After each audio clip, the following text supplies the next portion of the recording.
Yeah, magandang hapon sa ating lahat. Andito po tayo ngayon muli kay Nanay Donna at sa kanyang apo na PWD upang maghatid ng konting tulong. At tayo po ay nahahabag sa kanilang kabuhaan, pamumuhay. Ayan, Kuya Bal, muli tayo nagbalik sa maglola na PWD at saka senior citizen na po si Nanay Donna. Hindi na rin po siya nakakatayo. Lagi na po siya higa upo at walang diaper. Kaya muli tayo nagbalik para mabigyan naman ng konting tulong. Hindi man tayo mayaman, kahit konti makapagbigay tayo ng konting tulong sa kanila. Nakakatanggap na tayo ng konting biyaya. Mag-share tayo ng konting blessings. Ayan. Andito po na tayo muli kay Nanay Donna. Ayan. Magandang hapon po sa inyong lahat dyan. Nandito po tayo muli. Ako po ay tutuloy na, ate. Kuya, halika na, kuya. Ayan, magandang hapon. Andito po tayong muli sa bahay ni Nanay Donna at sa kanyang pamilya. Ito po ang kailang munting tahanan. Mapagpalang hapon. Tutuloy na po ako. Tuloy na po kayo. May konting biyaya. Ayan, na po. Meron po tayong konting dalang bigas. Salamat. Konti pong biscuit, noodles, asukal at gatas. Ayan o. Gatas, asukal, biscuit at noodles. Yan lang ating nakayanan. Ayan po ang apo ni Nanay Donna na PWD. Yan. Ilang taon na po nga pa siya? Ano na, 28 na. 28 na po siya. Yan, ganyan po ang kanyang buhay. Alaga ng magulang. Oo. Kasi yan po, mayroon po tayong diaper. Kasi nahabag na nga po ako sa Nanay Donna. Unang punta ko dito sa bahay nila na nakatabong lang ng kumot. Walang diaper. Doon po ako nahabag, Kuya Bal. Kaya muli nating binalkan po ang maglola. Kahit hindi po tayo mayaman, may konti lang biyayang natanggap, mag-share ng konting blessings. Ayan, nandito po tayo ngayon sa bahay ni Nanay Donna at sa kanyang apong PWD. Ayan po, 28 years old na po daw yan. Pwede po bang masilip si Nanay Donna? Nakarinig naman siya. Hindi po yan siya marunong magsalita. Hindi na ako yung nakapagsalita. Ayan po si Nanay Donna, oh. Wow, naka-diaper si Nanay Donna. Magandang Puno na. hapon, Nanay Donna. Basa na ba?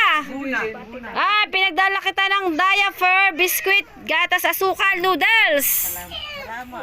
Dahil ako'y naawa nga sa yung kalalagayan. Ayan, harinawa, punta dito si Kuya Bal at kayo matulungan. Ayan po si Nanay Donna. Siya po ay 82 years old na. 82 years old na ba kayo? 82 years old na kayo? Oo. 82 years old na po siya. Hindi na po kayo nakakaupo? Nakaupo rin. 84 na po ba? Upo na lang po siya, upo. Nakaupo lang din po. Pero ibabangon. Kusa, nakakaya niya pa. Mabuti naman, no. Lakad lang, hindi na, no. Tingnan mo.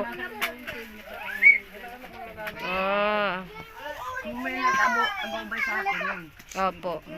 Ayan, mayroon akong dalang konting biyaya. Walang naman po. Ayan po ang ng bahay ni Nanay Donna. Tagpi-tagpi na rin po, Kuya Bal. Hari naman, pagpunta nyo next month, matuloy na kayo. Isa si Nanay Donna sa iyong matulungan. At ang kanyang pamilya po, ayan. Kuya Bal, tinan mo ang kanyang bahay, tagpi na lang din.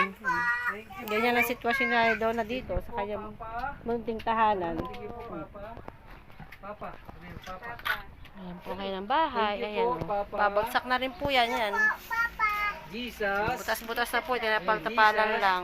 Jesus. Sabi mo, Jesus. Ayan po yung PWD ng apo ni Nanay Donna. Kaya nahabag ako at dala-dalawa sila magda-diaper. Thank you po. Sa diaper lang, malaking gastos na. Ni Lolo Ting. Okay ba sa inyo ang biskwit? Bigyan nyo si Lola ng biskwit. No? Kuya Bal, ayan po ang kailang bahay. Butas-butas na siya.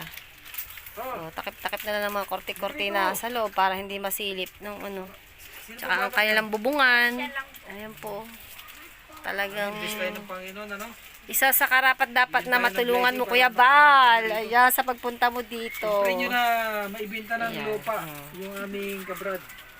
Yan po mga bata na yan ay apo po niya ng kanyang anak ni Kuya Edward Valenzuela. Valenzuela po, ano? Yun. Yan po ang misis ni Kuya Edward Valenzuela. Ang hanap buhay lang po ay pangingisda. Pag may isda, may huli. Pag walang isda, walang huli. Yan. Inaalagaan po nila yung apat na apo nila at nagtatrabaho at yung mga magulang. Eh, siyempre, pag sa probinsya, hindi naman ganun kalaki ang mga sahod. Yan. Mayaman tayo Ayan, sa Kuya Bal. pag-ibig ng Yan ang kayo. Kaya ako nahabag at dalawa sila magdadiaper. Sa paki po ako sa puso. Ayan, Kuya Bal, oh. Makikita mo naman yung kailang bahay. Ayan, oh. Talagang labas-labas ng kaluluwa. Tingnan mo po. Tagpi-tagpi na, ayan, oh. Ano na lang ng sako ng bigas, ang takip, ayan, oh. Talagang kailangan ng i-repair. Ayan, oh. Kaawa-awa talaga itong bahay nila. Walang kakayanan. Diaper nga, hindi sila ano ng diaper sa kanilang nanay. Talagang isa sa kanais-nais tulungan, Kuya Bal. Pagpunta mo dito, isa sila sa kailangan mo matulungan talaga. O, ayan, o. PWD. Besides here, o. Ayan, o. Wala talaga, o. Butas-butas na. Pati mga yero. Ano talaga.